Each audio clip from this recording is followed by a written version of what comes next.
ਵਾਹਿਗੁਰੂ ਜੀ ਕਾ ਖਾਲਸਾ ਵਾਹਿਗੁਰੂ ਜੀ ਕੀ ਫਤਿਹ। ਮੈਂ ਤੁਹਾਡੀ ਹੋਸਟ ਨੀਲਮ ਕੌਰ ਤੇ ਮੈਂ ਟੀਵੀ 84 ਦੇ ਸਾਰੇ ਦਰਸ਼ਕਾਂ ਦਾ ਨਿੱਘਾ ਸਵਾਗਤ ਕਰਦੀ ਹਾਂ ਪ੍ਰੋਗਰਾਮ ਸੱਚ ਸੱਚ ਵਿੱਚ। ਰੋਜ਼ਾਨਾ ਦੀ ਤਰ੍ਹਾਂ ਤੁਹਾਡੇ ਤੇ ਸਾਡੇ ਹਰਮਨ ਪਿਆਰੇ ਡਾਕਟਰ ਅਮਰਜੀਤ ਸਿੰਘ ਜੀ ਮੇਰੇ ਨਾਲ ਬੈਠੇ ਹੋਏ ਨੇ। ਆਉਣ ਨਾਲ ਮਿਲ ਕੇ ਪ੍ਰੋਗਰਾਮ ਸ਼ੁਰੂ ਕਰਦੇ ਹਾਂ ਜੀ। ਡਾਕਟਰ ਸਾਹਿਬ, ਅੱਜ 14 ਮਈ 2014 ਇੱਕ ਜੇਠ ਨਾਨਕਸ਼ਾਹੀ ਸੰਮਤ 546 ਦਾ ਦਿਨ ਹੈ ਤੇ ਹੁਣ ਅਸੀਂ ਆਪਣੇ ਪ੍ਰੋਗਰਾਮ ਦੀ ਸ਼ੁਰੂਆਤ ਕਰਾਂਗੇ ਸਾਡੇ ਦਰਸ਼ਕਾਂ ਵੱਲੋਂ ਆਈਆਂ ਈਮੇਲਸ ਨਾਲ। ਪਰ ਉਸ ਤੋਂ ਪਹਿਲਾਂ ਤੁਸੀਂ ਸਾਡੇ ਦਰਸ਼ਕਾਂ ਨੂੰ ਨਾਲ ਸਾਂਝਾ ਕਰਨਾ ਚਾਹੁੰਦੇ ਹੋ ਅੱਜ ਦਾ ਕੋਈ ਅਹਿਮ ਮੁੱਦਾ?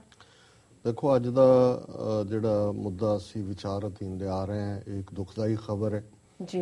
ਔਰ ਜਿਸ ਗੱਲ ਦਾ ਸਾਨੂੰ ਕਾਫੀ ਦੇਰ ਤੋਂ ਅੰਦੇਸ਼ਾ ਸੀ, ਫੀਅਰ ਸੀ, ਜਿਸ ਬਾਰੇ ਅਸੀਂ ਇਸ ਪ੍ਰੋਗਰਾਮ 'ਚ ਵੀ ਰਿਪੀਟਡਲੀ ਬਾਰ-ਬਾਰ ਜਿਹੜੀ ਹੈ ਉਹ ਚੇਤਾਵਨੀ ਦਿੰਦੇ ਰਹੇ ਕਿ RSS ਰਾਸ਼ਟਰੀ ਸਵੈਮ ਸੇਵਕ ਸੰਘ ਜਿਹੜਾ ਕਿ ਹਿੰਦੂਤਵਾ ਦਾ ਲੰਬਰਦਾਰ ਹੈ ਜੀ, ਇਸ ਦਾ ਏਜੰਡਾ ਜਿਹੜਾ ਉਹ ਬੜਾ ਖਤਰਨਾਕ ਏਜੰਡਾ ਹੈ। ਹਾਲਾਂਕਿ ਅਸੀਂ ਇਸ ਗੱਲ ਬਾਰੇ ਹਮੇਸ਼ਾ ਹੀ ਜਾਗਰੂਕ ਕੀਤਾ ਹੈ ਕਿ ਕਿਵੇਂ ਉਹ ਗੋਦਰਾ ਕਾਂਡ ਦਾ ਬਹਾਨਾ ਬਣਾ ਕੇ ਮੁਸਲਮਾਨਾਂ ਦਾ ਕੀਤਾ ਗੁਜਰਾਤ 'ਚ ਕਤਲੇਆਮ ਹੋਵੇ ਜੀ, ਜਾਂ ਜਿਸ ਤਰੀਕੇ ਦੇ ਨਾਲ ਇਹਨਾਂ ਨੇ RSS ਨੇ ਸਮੇਂ-ਸਮੇਂ ਸਿੱਖਾਂ ਨੂੰ ਆਪਣੀ ਵਲਗਣ 'ਚ ਲੈ ਕੇ ਉਹਨਾਂ ਨੂੰ ਵਰਤਣ ਦਾ ਯਤਨ ਕੀਤਾ ਹੈ। ਪੰਜਾਬ ਦੇ ਵਿੱਚ ਰਾਸ਼ਟਰੀ ਸਿੱਖ ਸੰਗਤ ਦਾ ਆਧਾਰ ਰੁਲਦਾ ਨਾਂ ਦਾ ਇੱਕ ਬੰਦਾ ਹੈ ਜਿਸ ਨੇ ਕਾਫੀ ਅੰਦਰੂਨੀ ਸਿੱਖ ਸਰਕਲਸ ਤੱਕ ਵੀ ਜਿਹੜੀ ਹੈ ਘੁਸਪੈਠ ਕਰ ਲਈ ਸੀ।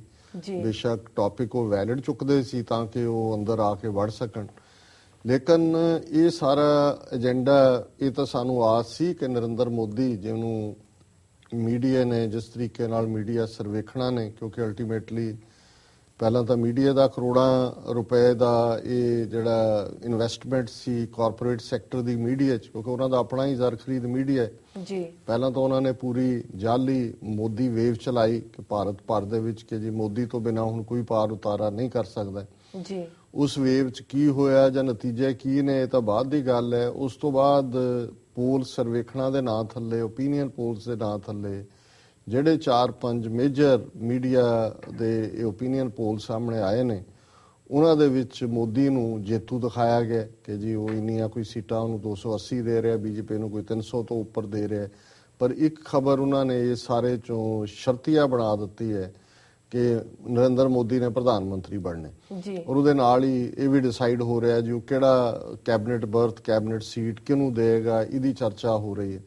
ਸੋ ਲੇਕਿਨ ਇਸ ਸਭ ਇੱਕ ਪਾਸੇ ਤਾਂ ਇਹ ਮੀਡੀਆ ਸਰਕਸ ਚੱਲ ਰਹੀ ਹੈ ਓਪੀਨੀਅਨ ਪੋਲਸ ਦੇ ਬਿਹਾਫ ਦੇ ਉੱਤੇ। ਜਿਹੜੀ ਹੈ ਜਿਹੜਾ ਇਹਨਾਂ ਦੀ ਸੈਂਸੈਕਸ ਹੈ ਉਹ 17,000 ਤੋਂ 24,000 ਤੇ ਪਹੁੰਚਾ ਦਿੱਤਾ ਹੈ ਕਿਉਂਕਿ ਉਹਦੇ 'ਚ ਵੀ ਜਿੰਨੇ ਕੁ ਪੈਸੇ ਕਾਰਪੋਰੇਟ ਸੈਕਟਰ ਨੇ ਮੋਦੀ ਦੇ ਉੱਤੇ ਲਾਏ ਨੇ ਹੁਣ ਉਹ ਕੱਢਣੇ ਵੀ ਸੀ। ਉਹ ਜਿਹੜਾ ਇੱਕ ਟੈਂਪਰਰੀ ਉਛਾਲ ਪੈਦਾ ਕੀਤਾ ਕਿ ਮੋਦੀ ਆ ਰਿਹਾ, ਹੁਣ ਵਾਪਸ 17-18 ਤੇ 3-4 ਦਿਨ ਬਾਅਦ ਭੇਜ ਦਿੱਤਾ ਉਹਨੂੰ ਜੀ। ਸੋ ਉਹਦੇ ਥੱਲੇ ਜਿਹੜੇ ਨੇ ਇਹਨਾਂ ਨੇ ਪੈਸੇ ਖੱਟ ਲਏ, ਕਈ ਜਿਹੜੇ ਨੇ ਉਹਦੇ 'ਚ ਰੁਲ ਜਾਣਗੇ। ਪਰ ਜਿਹੜੀ ਗੱਲ ਵੱਲ ਮੈਂ ਇਸ਼ਾਰਾ ਕਰਨ ਲੱਗਾ ਔਰ ਜਦੋਂ ਮੈਂ ਸ਼ੁਰੂ ਦੇ ਵਿੱਚ ਹੀ ਦੁਖਦਾਈ ਖਬਰ ਕਿਹਾ, ਇਹ ਤਾਂ ਸਾਨੂੰ ਆਸ ਸੀ ਕਿ ਜੇ ਮੋਦੀ ਪ੍ਰਧਾਨ ਮੰਤਰੀ ਬਣਦੇ ਜੀ ਤੇ ਫਿਰ ਇੱਕ ਗੱਲ ਜਿਹੜੀ ਘੱਟ ਗਿਣਤੀਆਂ ਦੇ ਖਿਲਾਫ ਇਹਨਾਂ ਦਾ ਏਜੰਡਾ ਪਹਿਲੇ ਦਿਨ ਤੋਂ ਰਿਹਾ ਵੀ ਉਹਨਾਂ ਦੀ ਸ਼ਾਮਤ ਆਏਗੀ। ਪਰ ਐਨ ਔਨ ਦਾ ਈਵ, ਜੇ ਉਹਨੂੰ ਮੋਦੀ ਵਿਕਟਰੀ ਦੀ ਈਵ ਵੀ ਕਹਿਣਾ ਹੋਏ ਪ੍ਰਧਾਨ ਮੰਤਰੀ ਵੱਲ ਜਾਣ ਦੇ, ਉਸ ਤੋਂ ਪਹਿਲਾਂ ਇੰਨੀ ਖਤਰਨਾਕ ਖੇਡ ਖੇਡਣਗੇ ਕਿ ਸਿੱਖਾਂ ਔਰ ਮੁਸਲਮਾਨਾਂ ਜਿਨ੍ਹਾਂ ਦੇ ਵਿੱਚ ਇੱਕ ਹਾਰਮੋਨੀ ਹੈ ਜੀ, ਆਪਸ ਦੇ ਵਿੱਚ ਇੱਕ ਸਾਂਝ ਹੈ ਔਰ ਖਾਸ ਤੌਰ ਤੇ ਜਿਸ ਤਜਰਬੇ ਚੋਂ ਜਿਹੜੇ ਸਿੱਖ ਨਿਕਲੇ ਨੇ 67 ਸਾਲ ਦੇ ਵਿੱਚ ਭਾਰਤੀ ਨਕਸ਼ੇ ਦੀ ਕੈਦ 'ਚ, ਮੁਸਲਮਾਨਾਂ ਦੀ ਹਾਲਤ ਵੀ ਉਸ ਤੋਂ ਉਹਨਾਂ ਵਾਂਗ ਹੀ ਹੈ ਜਾਂ ਕਈ ਹਾਲਤਾਂ 'ਚ ਤਾਂ ਉਹਨਾਂ ਤੋਂ ਬਦਤਰ ਹੈ ਕਿਉਂਕਿ ਮੁਸਲਮਾਨਾਂ 'ਚ ਗਰੀਬੀ ਵੀ ਅੰਤਾਂ ਦੀ ਹੈ, ਨਾ ਉਹਨਾਂ ਦੇ ਇਲਾਕਿਆਂ 'ਚ ਕੋਈ ਕਾਰਖਾਨੇ ਲੱਗਣ ਦਿੰਦੇ ਨੇ, ਨਾ ਜਿਹੜਾ ਉਹਨਾਂ ਨੂੰ ਕੋਈ ਹੋਰ ਨੌਕਰੀਆਂ ਜਾਂ ਦੂਸਰਿਆਂ ਦੇ ਵਿੱਚ ਜਿਹੜਾ ਉਹਨਾਂ ਦੇ ਆਬਾਦੀ ਦੇ ਲਿਹਾਜ਼ ਨਾਲ ਐਕੋਮੋਡੇਟ ਕੀਤਾ ਜਾਂਦਾ ਜੀ। ਸੋ ਇਹ ਤਾਂ ਸਾਨੂੰ ਸੀ ਕਿ ਇਹ ਜਿਹੜਾ ਇਹਨਾਂ ਦੀ ਨੀਤੀ ਸਭ ਤੋਂ ਪਹਿਲਾਂ ਇਹ ਮੁਸਲਮਾਨਾਂ ਵੱਲ ਆਣਗੇ RSS ਵਾਲੇ, ਜਿਵੇਂ ਉਹਨਾਂ ਨੇ ਜੋ ਕੁਝ ਗੁਜਰਾਤ ਦੇ ਵਿੱਚ ਕੀਤਾ ਮੋਦੀ ਨੇ ਉਹਦਾ ਦੁਹਰਾਓ ਭਾਰਤ ਭਰ 'ਚ ਕਰਨਾ ਚਾਹੇਗਾ ਔਰ ਉਸ ਦਾ ਉਹਨੇ ਆਲਰੇਡੀ ਆਪਣੇ ਜਿਹੜਾ ਉਸ ਦਾ ਪੋਲ ਕੈਂਪੇਨ ਸੀ ਉਹਦੇ 'ਚ ਜਦੋਂ ਉਹਨੇ ਕਿਹਾ ਕਿ ਜੀ ਬੰਗਲਾਦੇਸ਼ ਵਾਲੇ ਜਿਹੜੇ ਮੁਸਲਮਾਨ ਨੇ ਇੱਥੇ ਬੈਠੇ ਹੋ ਆਪਣੇ ਬਿਸਤਰੇ ਬੰਨ ਲੈਣ ਜੀ। ਹੁਣ ਜਦੋਂ ਉਹ ਇਹ ਕਹਿ ਰਿਹਾ ਤੇ ਆਲਮੋਸਟ ਕਲੋਜ਼ ਟੂ 30 ਮਿਲੀਅਨ ਮਤਲਬ 3 ਕਰੋੜ ਮੁਸਲਮਾਨਾਂ ਨੂੰ ਤਾਂ ਸਿੱਧੇ ਤੌਰ ਤੇ ਕਹਿ ਰਿਹਾ ਕਿ ਜੀ ਤੁਹਾਨੂੰ ਅਸੀਂ ਕੱਢ ਦੇਣਾ, ਵੀ ਬਿਸਤਰੇ ਬੰਨ ਲੈਣ ਦਾ ਮਤਲਬ ਤੁਹਾਨੂੰ ਅਸੀਂ ਰਹਿਣ ਨਹੀਂ ਦੇਣਾ। ਇਸ ਤੋਂ ਬਿਨਾਂ ਬਾਕੀਆਂ ਦੇ ਵਿੱਚ ਕਿਵੇਂ ਖੌਫ ਪੈਦਾ ਕੀਤਾ ਹੈ ਉਹ ਇੱਕ ਗਿਰੀਰਾਜ ਸਿੰਘ ਜਿਹਨੇ ਅਜੇ ਕੱਲ ਫੇਰ ਇਸ ਕਿਸਮ ਦਾ ਹੀ ਉਹਨੇ ਕਿਹਾ ਜੀ ਕਿ ਜਿਹੜੇ ਭਾਰਤ ਦੇ ਵਿੱਚ ਦਹਿਸ਼ਤਗਰਦ ਨੇ ਉਹ ਇੱਕੋ ਫਿਰਕੇ ਚੋਂ ਹੀ ਆਉਂਦੇ ਨੇ ਜੀ। ਸੋ ਜ਼ਾਹਰ ਹੈ ਵੀ ਮੁਸਲਮਾਨਾਂ ਨੂੰ, ਜਿਹੜੀ ਸਾਰੀ ਮੁਸਲਮਾਨ ਕੌਮ ਹੈ ਭਾਰਤ ਦੇ ਵਿੱਚ, ਉਹਨਾਂ ਨੂੰ ਦਹਿਸ਼ਤਗਰਦ ਐਲਾਨਿਆ ਜਾ ਰਿਹਾ। ਸੋ ਇਹ ਪਾਰਟ ਤਾਂ ਉਹਨਾਂ ਦੀ ਪ੍ਰੈਕਟਿਸ ਚੱਲ ਹੀ ਰਿਹਾ। ਔਰ ਇਸ ਤੋਂ ਇਲਾਵਾ ਵੀ ਮੈਂ ਜਦੋਂ ਚੋਣ ਪ੍ਰਚਾਰ ਦੇ ਹਵਾਲੇ ਨਾਲ ਕੁਝ ਖਬਰਾਂ ਜਿਹੜੀਆਂ ਬਹੁਤੀਆਂ ਸਾਹਮਣੇ ਨਹੀਂ ਆਈਆਂ, ਜਿਵੇਂ ਗੋਰਖਪੁਰ ਬੈਲਟ ਹੈ, ਹੁਣ ਗੋਰਖਪੁਰ ਦੇ ਵਿੱਚ ਕਿਸ ਤਰੀਕੇ ਨਾਲ ਹਜ਼ਾਰਾਂ ਦੀ ਗਿਣਤੀ 'ਚ ਇਹਨਾਂ ਦੇ RSS workers door to door ਜਾ ਕੇ, ਇੱਕ ਪਾਸੇ ਤਾਂ ਭਾਰਤ ਦੇ ਵਿੱਚ ਇਹ ਗੱਲ ਹੋ ਰਹੀ ਸੀ ਜੀ ਨਰਿੰਦਰ ਮੋਦੀ ਦਾ ਵਿਕਾਸ ਦਾ ਏਜੰਡਾ ਹੈ, ਡਿਵੈਲਪਮੈਂਟ ਦੇ ਨਾਂ ਥੱਲੇ ਉਹ ਵੋਟਾਂ ਮੰਗ ਰਿਹਾ ਸੀ, ਪਰ ਸਾਰੀ ਗੋਰਖਪੁਰ ਬੈਲਟ ਦੇ ਵਿੱਚ ਉਹਨਾਂ ਦਾ ਜਿਹੜਾ ਵਰਕਰਾਂ ਦਾ ਔਰ ਉੱਥੋਂ ਦਾ ਜਿਹੜਾ ਸ਼ੰਕਰਾਚਾਰੀਆ ਹੈ ਉਸ ਪੀਠ ਦਾ, ਉਹਦਾ ਪ੍ਰਚਾਰ ਹੀ ਇਹ ਹੈ ਵੀ ਸਾਨੂੰ ਦਿਓ, ਅਸੀਂ ਇਹ ਮੁਸਲਮਾਨ ਲਾ ਤੋੜਾਂਗੇ, ਪਰਸਨਲ ਲਾ, ਅਸੀਂ ਕਸ਼ਮੀਰ 'ਚ ਧਾਰਾ 370 ਖਤਮ ਕਰਾਂਗੇ, ਇਹਨਾਂ ਗਦਾਰਾਂ ਨੂੰ ਅਸੀਂ ਸਬਕ ਸਿਖਾਵਾਂਗੇ ਔਰ ਇਹਨਾਂ ਨੂੰ ਅਸੀਂ ਫਿਰ ਹਿੰਦੂ ਬਣਾਵਾਂਗੇ। ਸੋ ਜ਼ਾਹਰ ਹੈ ਵੀ ਆਲਰੇਡੀ ਛੋਟੀਆਂ ਪਾਕਟਸ ਦੇ ਵਿੱਚ ਤਾਂ ਉਹਨਾਂ ਦਾ ਕੰਮ ਇਹ ਚੱਲ ਹੀ ਰਿਹਾ ਸੀ ਔਰ ਇੱਕ ਖੌਫਨਾਕ ਸਿਨੈਰੀਓ ਬਣੇਗਾ ਜੇ ਇਹਨਾਂ ਦੇ ਹੱਥ 'ਚ ਪਾਵਰ ਆਂਦੀ ਹੈ।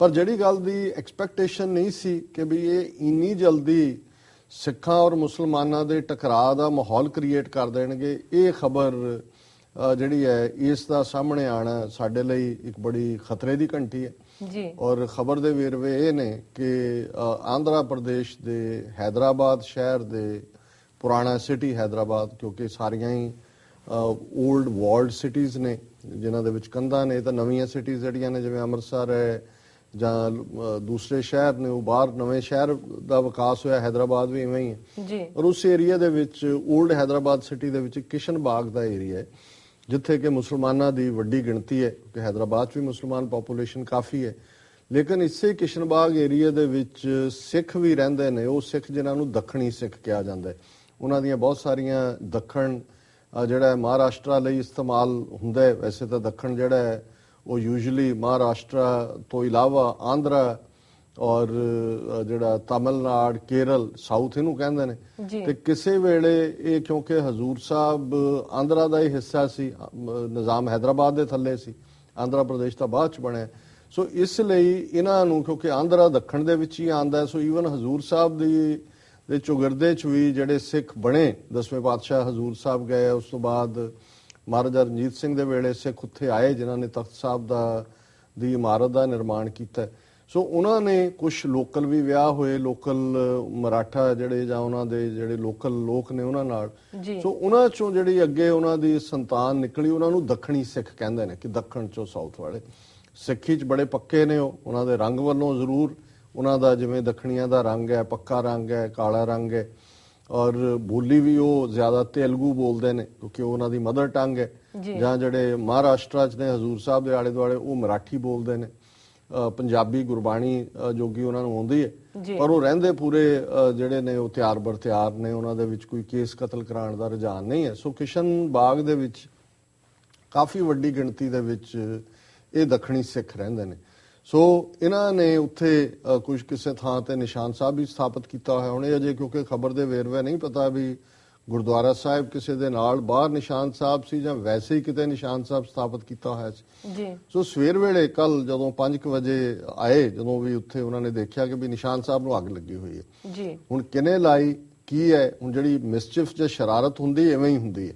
ਜਿਵੇਂ ਗੋਦਰਾ ਕਾਂਡ ਕਿ ਜੀ ਟ੍ਰੇਨ ਦੇ ਵਿੱਚ ਜੀ ਵਰਕਰ ਸੀ ਜੀ ਸਵੈਮ ਸੇਵਕ, ਅਯੁੱਧਿਆ ਤੋਂ ਮੁੜ ਰਹੇ ਸੀ ਤੇ ਮੁਸਲਮਾਨਾਂ ਨੇ ਅੱਗ ਲਾਤੀ ਡੱਬੇ ਨੂੰ। ਹਾਲਾਂਕਿ ਜਿੰਨੀਆਂ ਇਨਕੁਆਰੀਆਂ ਹੋਈਆਂ, ਰੇਲਵੇ ਮਿਨਿਸਟਰ ਸੀ ਲਾਲੂ ਯਾਦਵ, ਰੇਲਵੇ ਦੀ ਇਨਕੁਆਰੀ, ਦੂਸਰਿਆਂ, ਉਹਨਾਂ ਸਾਰਿਆਂ ਨੇ ਕਿਹਾ ਜੀ ਕੋਈ ਪਤਾ ਨਹੀਂ ਹੈ ਅੱਗ ਲੱਗਣ ਦਾ ਕਾਰਨ ਕੀ ਹੈ। ਔਰ ਬਹੁਤ ਵਾਰੀ ਹੁੰਦਾ ਹੈ ਵੀ ਟ੍ਰੇਨਾਂ ਦੇ ਵਿੱਚ ਹੀ ਸਟੋਵ ਦੂਜੇ ਤੀਜੇ ਵੀ ਕੈਰੀ ਕਰਦੇ ਨੇ ਅੰਦਰ, ਉਹਦੇ 'ਚ ਹੀ ਅੱਗ, ਪਰ ਇੱਕ ਉਹਨਾਂ ਨੇ ਕਾਰਨ ਤੱਕ ਤਾਂ ਪਹੁੰਚਣ ਹੀ ਨਹੀਂ ਦਿੰਦੇ। ਕੀ ਹੋਇਆ, ਗੱਲ ਤਾਂ ਇਫੈਕਟ ਹੁੰਦਾ। ਇਫੈਕਟ ਇਹੀ ਹੋਇਆ ਕਿ ਵੀ ਲਿਆ ਕੇ ਜਦੋਂ ਮੁਸਲਮਾਨਾਂ ਦਾ ਕਤਲੇਆਮ ਸ਼ੁਰੂ ਹੋਇਆ ਔਰ ਇਹ ਕਿਹਾ ਜੀ ਇਹਨਾਂ ਨੇ ਸਵੈਮ ਸੇਵਕਾਂ ਨੂੰ ਅੱਗ ਲਾ ਕੇ ਸਾੜਤਾ, ਡੱਬੇ ਦੇ ਅੰਦਰ ਅੱਗ ਲਾ।